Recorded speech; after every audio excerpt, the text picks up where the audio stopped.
Teddy Bridgewater and the Denver Broncos, taking on Joe Burrow and the Cincinnati Bengals.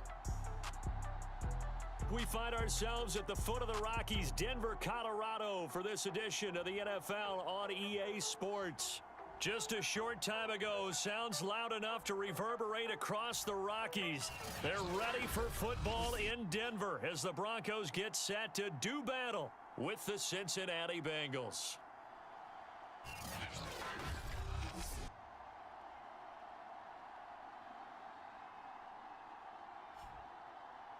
And hello again, everyone. Brandon Gaudin alongside Charles Davis. And Charles, we look at this Bronco team.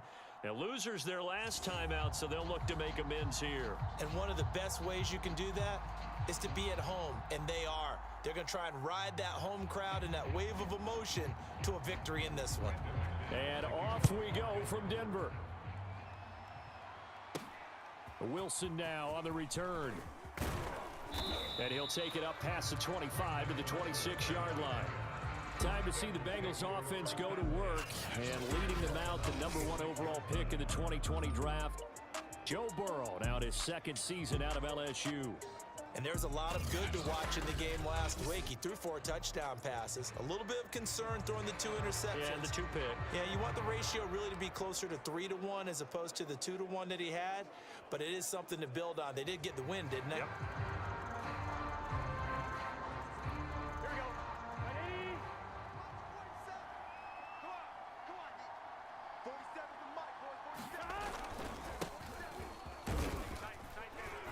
And he's going to get about 7 yards on that one, up to around the 33. The numbers for Mixon last week: 13 carries, 66 yards. Well, this is where it becomes a challenge for the offensive coordinator. He's got a bell cow at tailback right now, #3 in the league in rushing, within shouting distance of the lead. But at the same time, if the passing game is open, he's got to take advantage of that too. Back to Mixon on second down. It'll be a gain of 2 on the play, but they'll remain a few inches short here with third down looming. The good run on first down followed up by a not-so-good run on second down. Now let's find out if they're going to stick with the run here on third down. A lot of people would love to see some play action here. I say go with your best running play over your best blocker. On third down, Mixon. And he's got the first down as he's up to the 45-yard line. Defense had a chance to get off the field here on the opening drive, couldn't do it. I know that we go into these meetings with coaches, and sometimes maybe we can get, a little bit numb because they're always going to talk about how important third down is, aren't they? Offense and defense. In this case, one capitalized, and the other, as you said, had a chance to get off the field and didn't get it done. You were telling me this yesterday. This is exactly what they want to do on the opening drive, establish the ground game. Yeah, remember our conversation? We were talking about what one of the GMs in the league has told me repeatedly. It's a big man's game, and it's not necessarily size. He's talking about playing some big boy football. Line up, get leverage, knock people back, and establish the run early. The previous run, good for 9. Here's second and a yard. From the gun, a give to Mixon. And this time not quite to the 30. It'll be down at the 31-yard line. Well, they came into this game saying it was important that they set the tone and show that they can run the football. I believe that they've done that here in the first quarter. And now they will throw it with Burrow. This is caught. It's Boyd. And they move this all the way down to the 9. That was a fun one to watch right there. A nice in-breaking route and plenty of room in the middle of the field. And he was able to get behind the linebackers and grab the completion for a really good pickup.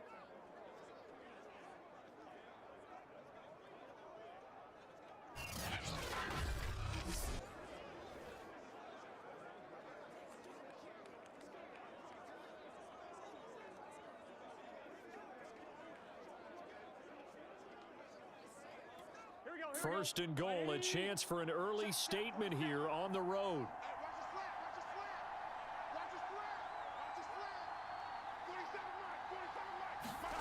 Burrow will throw. Out to the left, he's got Sample there. A good rally to the football keeps him to only a yard, and it's second down. As a defense, you're more balanced when you're in zone coverage because you're able to keep your eyes on the quarterback and see the play develop in front of you. They're able to keep the quick pass in front of them and stop it right at the line of scrimmage. Here's 2nd and goal, operating from the 8-yard line. Here's a give to Mixon. And he's able to get it down to the 2-yard line. A nice run there as he picks up 6. It's going to be 3rd and goal now. Well, I think that's what they're going to need to do here in the first half. You've got to take some pressure off of this young quarterback, and no better way to do it than to establish the running game early. And he will take it on in for a Bengals touchdown. Chris Evans, his 2nd touchdown on the season. And the Bengals take it right down and score on the opening drive.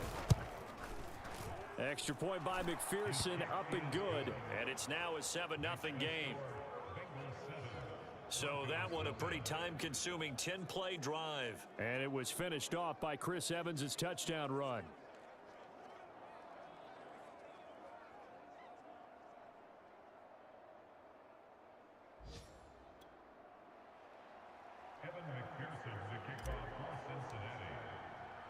So after the made field goal, here's McPherson to send this one away. And this will come out to the 25 as Hamler elects not to return it. The Denver offense ready to take over for the first time. Get a look at their 8th-year quarterback. His first season as a Bronco, though, Teddy Bridgewater. Okay, I thought there was something to build on in last week's game by his performance. I thought he played fairly well overall. The numbers won't knock your socks off. 2 touchdown passes and an interception. The bottom line, though, they lost. Yeah. How does he eliminate that 1 interception, continue to take care of the ball, and maybe increase the number of times he puts the ball in the end zone with a receiver? A run there on first down gets him a yard to the 26.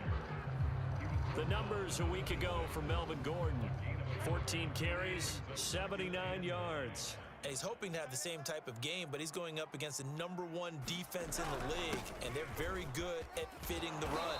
So now you've got to think offensive strategy, maybe a little more play action, and try and find some people open downfield. On that last run, he's now hit the 6,000-yard mark for rushing yards in his career. And moves him squarely into the top 100 rushers of all time. In fact, he can boast that he's rushed for over 1,000 yards more than Gale Sayers did in his career, and Gale Sayers was a Hall of Famer in a short career.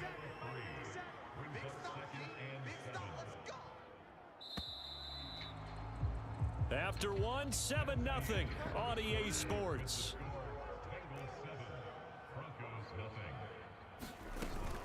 On 2nd down, they'll run with Gordon.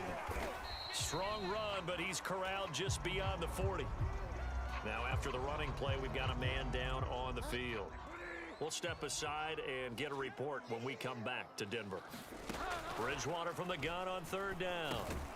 Yeah, this pass broken up. Excellent coverage there on 3rd down, as that was not an easy one to hold on to. On 4th down, Joseph Charlton on to punt. He punted 4 times in the loss last week as he gets this one away here. So possession goes over here on the punt. And the Bengals will have a 1st and 10 from deep in their own territory. The field position game, such an overlooked facet, Charles, of an NFL game, but this offense, they're going to be pinned back. What an ideal punt. An ideal punt, and it leads to that term complementary football, because them doing that puts their defense in a great spot, doesn't it? Gives them a chance. If they want to be aggressive, try and maybe get a safety out of this whole thing, it puts them in that position. And that is incomplete. Oh, the coverage a little too good there, and it's 2nd down. On 2nd and 10, Burrow flushed out right.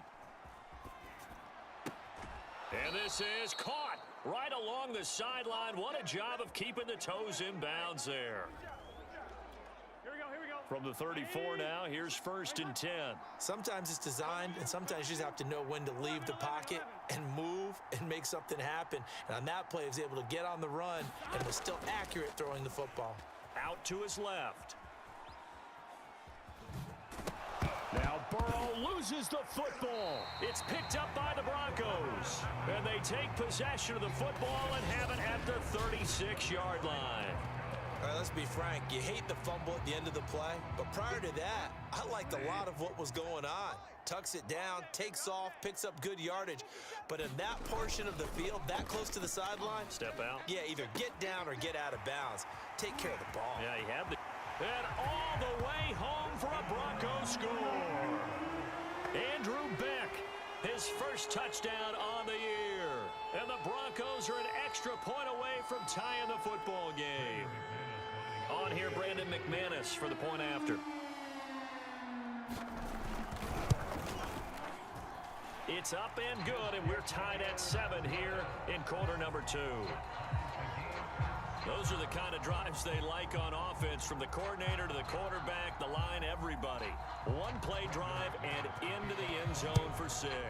So all even at 7 now as they kick it away. The return man, Wilson. And a good return as he'll be stopped just shy of the 30-yard line. Now the Cincinnati offense ready to see what they can do here. They currently sit one game over 500 thanks to their victory a week ago. Yeah, Charles, they've been really an up-and-down team all year. Do you think that they have enough to get into the playoffs? Well, you did mention they've been up and down all year, so to me, it depends on what week you catch them. When they're at their best, I think they're definitely playoff worthy. But to me, they haven't been able to bring the intensity week in and week out, and that could be their Achilles heel.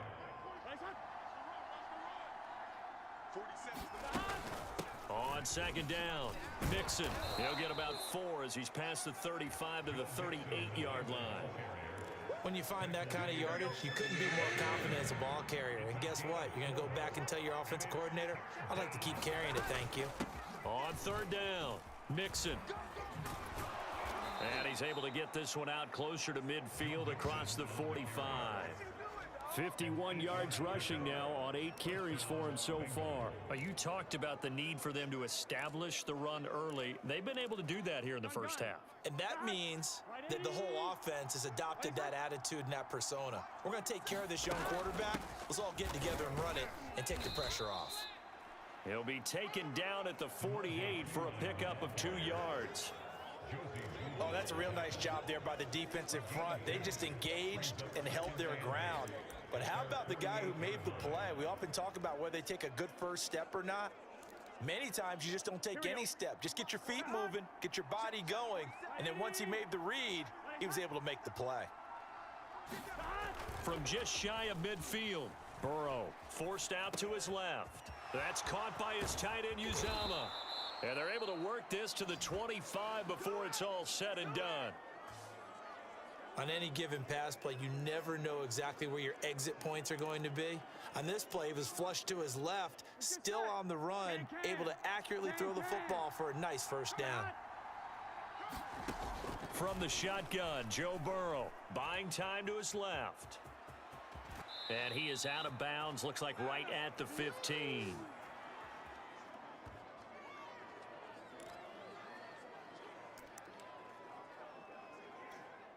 Line of scrimmage, the 15. It's 1st and 10. From the red zone now, they'll look to throw. And I think the ball's out.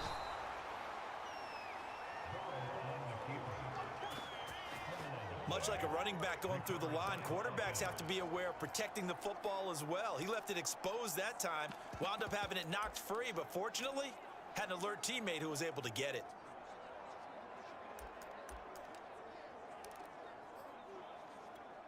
The fumble on first down. Now here's second down. They're passing here. Joe Burrow. This goes out wide from Mixon.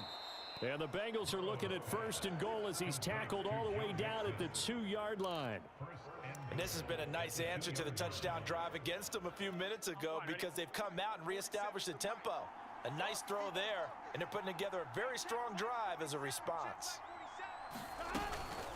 Here's a run with Mixon, and he is in. Touchdown, Bengals. Joe Mixon, his 11th touchdown of the year, and the Bengals have taken the lead. And that touchdown gives them a touchdown lead before they attempt the extra point. What a great way to end the half. Yeah, great job to put themselves in front, and now See on the sideline, special teams defense scrambling, saying we want to preserve this for the final moments of this second quarter. McPherson now for the extra point. And he's got it. It's now a 14-7 ball game. So that drive consumes 9 plays all told. And it all culminated in the touchdown run coming from Joe Mixon. After the touchdown, McPherson on to kick this one away. And this will come out to the 25 as Hamler elects not to return it. The Broncos going to go on offense now late in this first half. And with them trailing, there is still enough time to try to string a few plays together, maybe get into field goal range. Bridgewater's throw there complete to Hamler. Now the Broncos are going to call the first of their timeouts as they'll stop the clock with 26 seconds to go until halftime. Here's a 2nd and 2 now from the 33. To throw, Bridgewater. To Gordon, out left. And he loses the football a second time. But it looked like, fortunately, the Broncos able to recover. So we have reached halftime with a touchdown. That's the difference on the scoreboard. As now we send you out to Orlando and hook back up with Jonathan Coachman for our EA Sports Halftime Report. Okay, Brandon, time for a sprint to the finish, as it's time to get you caught up with what's happening around the NFL here in a pivotal Week 15. We'll begin our tour up at First Energy Stadium in Cleveland, where it was definitely a game with some intrigue, as you can see by the scoreline. Josh Jacobs, a touchdown run in the victory. Next, we head off to check out another game. And you can see they have the lead over the visiting Seahawks. There you have it. Halftime quickly over. Third quarter, here we go. It'll be the Broncos getting the football first in this second half as they trail, and we are back underway. And this will come out to the 25 as Hamler elects not to return it. Here comes the Broncos offensive unit here as they'll have it first to begin this third quarter. And they're still very much in this game, although they do trail. What's the game plan, Charles, for the second half? It might be a little counterintuitive because most people will think losing equals passing the ball more, but I'd establish the running game. They kind of went away from it in the first half. I think if they get back in balance, it'll help them when they put the ball back in the air. Here's a throw over the middle. It's taken in by his tight end. And able to break one tackle, but then quickly brought down. But a nice little gain.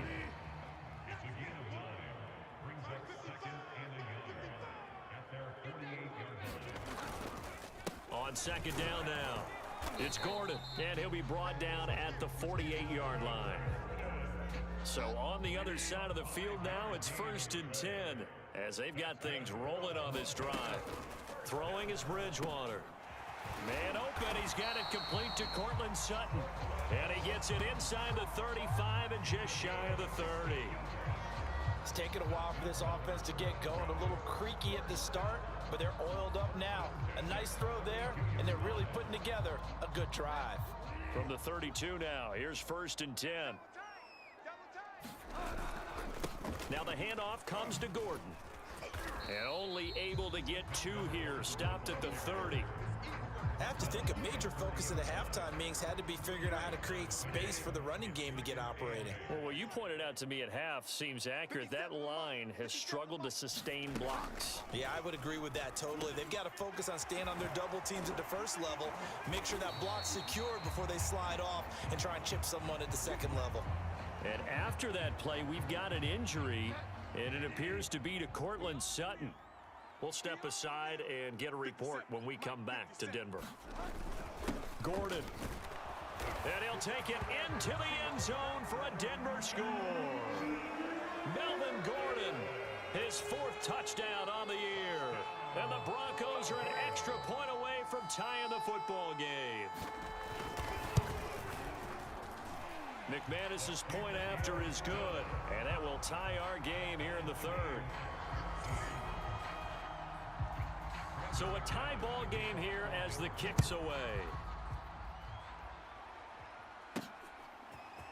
Brandon Wilson now from his end zone. And he's up past the 20 to the 22-yard line.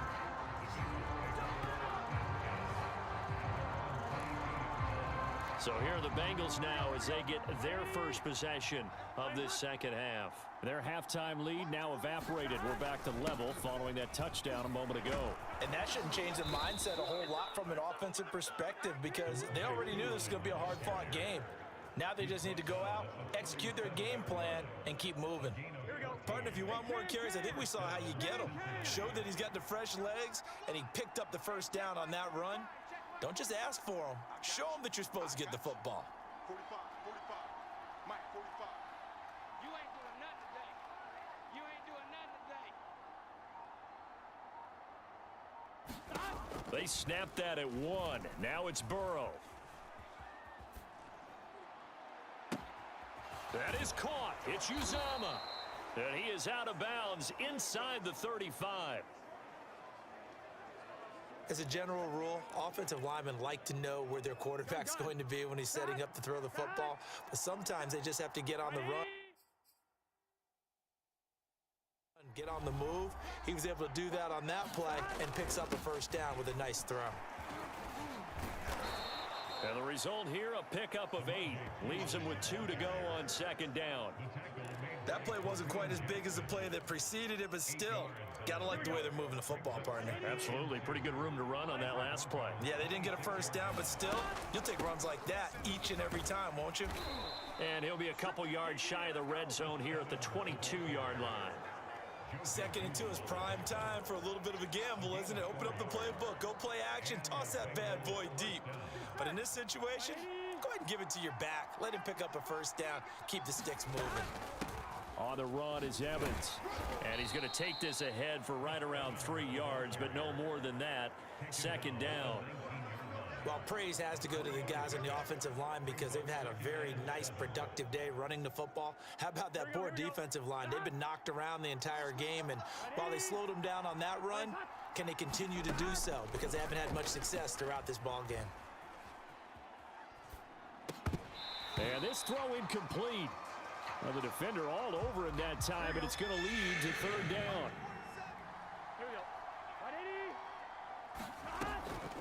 On third down, here's Evans. That'll back him up 2 yards and also bring up 4th. When a draw works, it can be a thing of beauty. But when it doesn't, oh, it can be ugly. And in this case, loss of yardage ugly. McPherson's kick is good. And they take a 17-14 lead.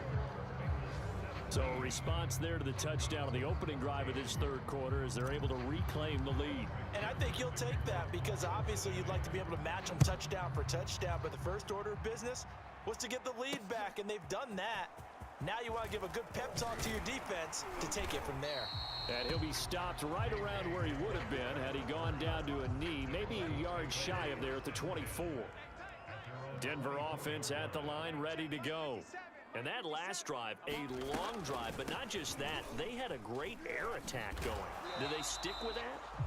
I would think that they would, because if they were confident enough to do it on the last drive, starting backed up in their own territory, why would you change anything? They've got to be confident about what they're presenting and continue to do so. Yeah, because the secondary, they really looked clueless.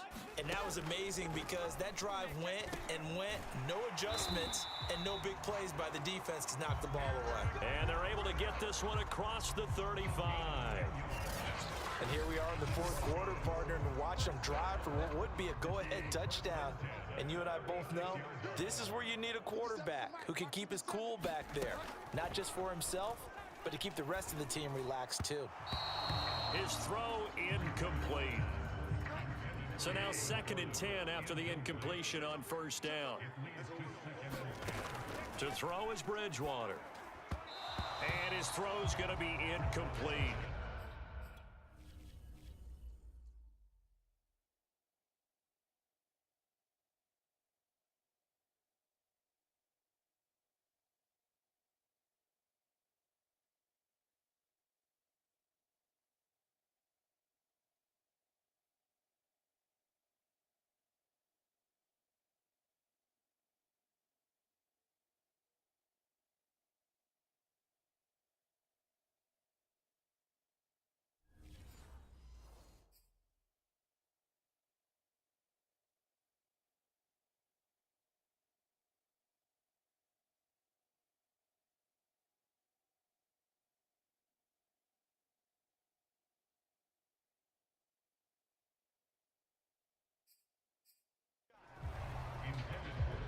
they face a 3rd and 10 after back-to-back incompletions. Out of the gun, Bridgewater. He'll get that complete to Albert O. And he will have a Broncos first down as they're able to get the 3rd down conversion.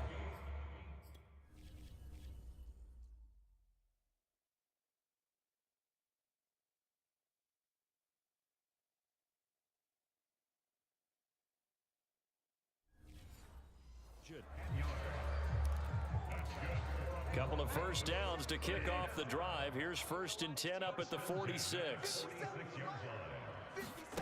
Bridgewater again. The Bengal pressure gets him that time. Down he goes. There's Sam Hubbard that time in there to bring him to the ground. Boy, every time I see speed like that off the edge, Charles, I just don't know how these offensive linemen do it. I would think that they would get called for holding every play, and maybe they should have been called for holding on that one. Yeah, maybe not just holding, but sometimes you end up setting back in the offensive backfield a little bit farther to try and help you with the edge. That's a penalty as well. Sometimes you overset, they'll come inside of you. That's what speed does. It disrupts an offense. And right now, you've got to pay attention to this edge rusher on every single down. Here's a throw to his running back. It's complete. And he'll get it into enemy territory just across midfield at the 49. It's a pickup of 12, and that'll set up a 3rd down. And that was yardage that they needed there after the sack on 1st down. They didn't get all of it back, but now they look at 3rd down as a manageable situation, one that they have a much better chance of picking up. He completes this to Sutton, and he will have a Broncos first down. They needed 5 there on 3rd down. He winds up getting 7. I don't care how many times we say it, I still get a kick out of watching quarterbacks and receivers do the pass tree in pregame warm-up. But I always remember that when we go to practices, we see that after practices as well. They really tune it up, don't they? They tune it up. They know why they do it for these situations. First down. And they build that trust, and that's why they're able to find him in this type of a situation. On 1st and 10, Bridgewater. Finding the open man, and that's Tim Patrick. A good pickup there. 8 yards on the first down completion. Looking to throw again on 2nd down. Bridgewater eluding the pressure right. And he will slide to a stop. He does have the first down. So there you go. Save your best scramble of the day for a big-time situation in the 4th quarter, picking up the first. You don't want to use it up early, right? You want to make sure you save it for that exact moment, that key time. And that's what he did, although you and I both know it wasn't planned that way. But what a nice job using his eyes, scanning the field, and realizing when it was time to exit the pocket. And touchdown, Broncos! Albert O, his 4th touchdown on the year. And the Broncos have retaken the lead.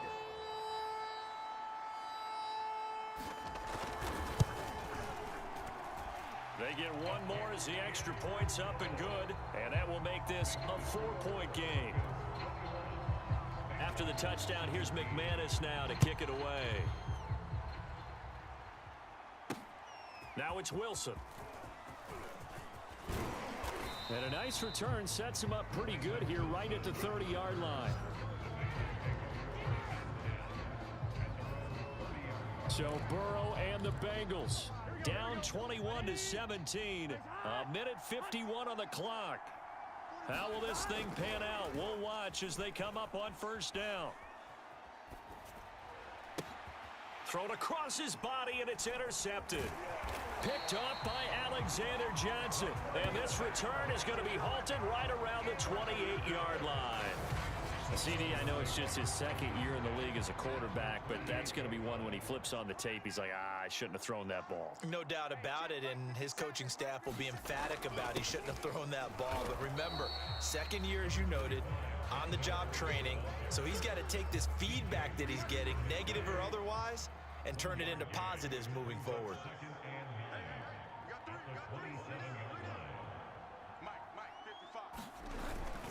On 2nd down, Gordon once more. Down he goes at the 23, a pickup of 4. Now the Bengals going to use the first of their timeouts, as the clock will stop with 55 seconds remaining in the football game. We ain't giving up nothing today. Here's Bridgewater. And that is incomplete. Well, the other day they told us when we've got 3rd and 5 or less, we have to be able to convert. And I guess every team would say that, Charles, but an opportunity missed there. What they were trying to tell us is they believe it's a matchup game at that point. And they liked some matchups that they had, thought they could exploit them, unable to do so on that play. Well, he was a spectator for much of this game. This is his first field goal opportunity of the entire contest, but he's able to connect. Yeah, he had a pretty good seat to this one, didn't he? But let's face it, all kickers that you and I know, they want to contribute. They want their opportunity, and he seized his. And he's going to be out of bounds here right at the 20-yard line.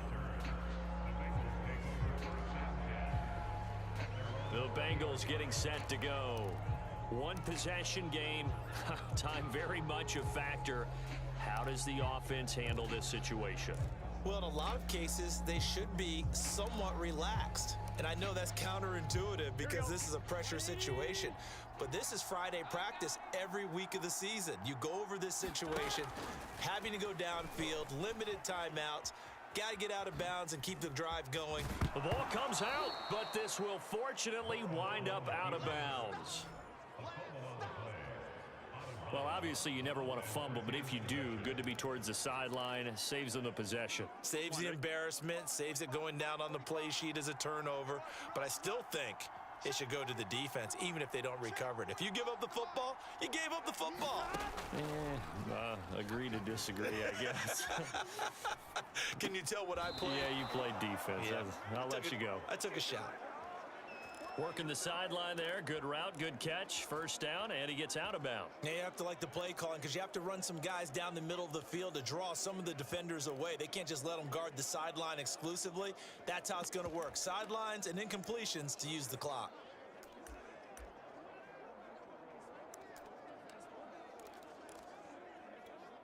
Line of scrimmage, the 31 now on 1st and 10. To throw, Burrow. He'll get this out to his running back, Pirine. And he will get to the sideline here, but that a minimal gain at best. 3 yards, possibly 4. They'll contain him to just 4. 2nd down.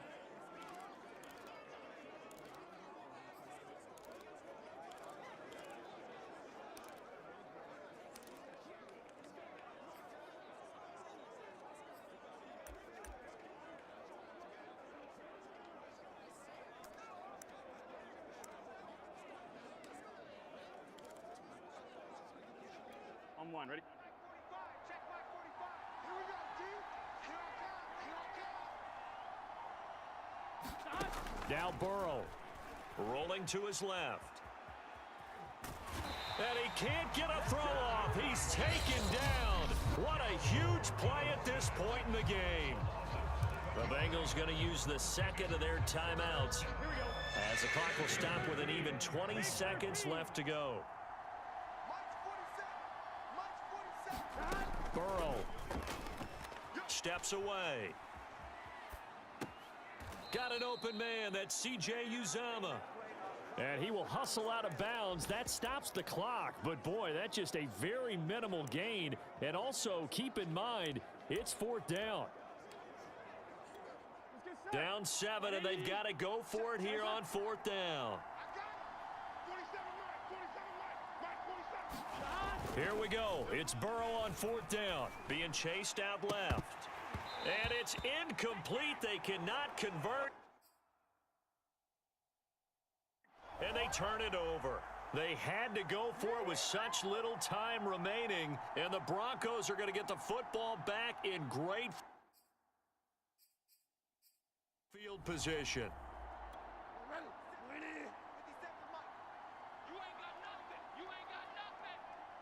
The win for the Broncos seemingly assured. They go down to a knee.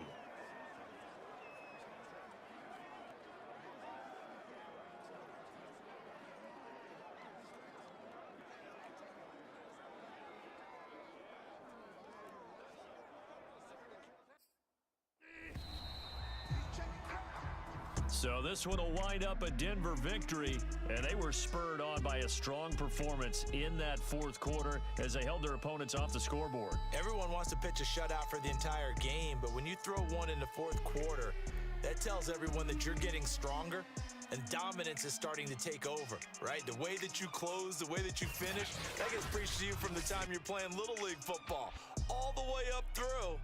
And they closed them out with a big-time performance down the stretch. So for the Broncos, it's just their third win on the campaign as they move to 3-11 on the year. And they will hit the road next week. Meanwhile, for Cincinnati, their playoff hopes take a hit as they drop to 7-7. And they'll be at home for one next week as the Baltimore Ravens come to town. So for our entire crew, alongside Charles Davis, I'm Brandon Gaudin. Thanks for watching, everybody.